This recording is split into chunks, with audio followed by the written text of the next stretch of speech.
आज घरोघरी गौरीचं आगमन, भाद्रपद शुद्ध पक्षाच्या ज्येष्ठ नक्षत्रावर गौरीचं पूजन केलं जाणार।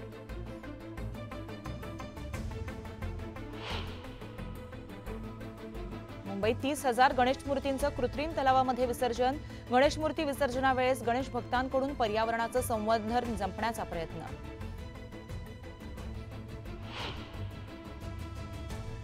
गणेशोत्सवात कोकण रेल्वे मार्गावर 325हून अधिक गाड्या। मध्य रेल्वे आणि पश्चिम रेल्वेकडून गणपतीसाठी विशेष ट्रेनचं नियोजन।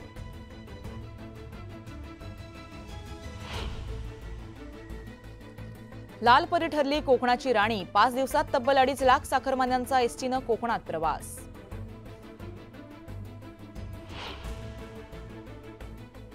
देशात 10 नव्या वंदे भारत एक्सप्रेस होणार सुरू। 15 सप्टेंबरला पंतप्रधान नरेंद्र मोदी दाखवणार हिरवा झेंडा।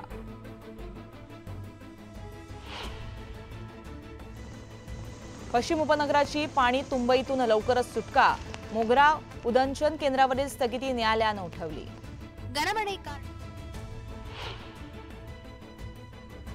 9 कॅरेट सोन्यासाठीही हॉलमार्किंग बंधनकारक करण्याचा सरकारचा विचार। कमी शुद्धतेच्या सोन्यालाही मोठी मागणी।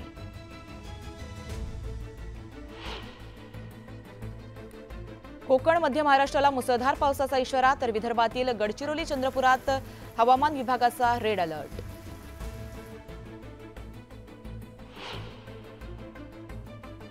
राज्य परीक्षा परिषदेतर्फे टीईटीची घोषणा। 10 नोव्हेंबरला परीक्षा घेतली जाणार।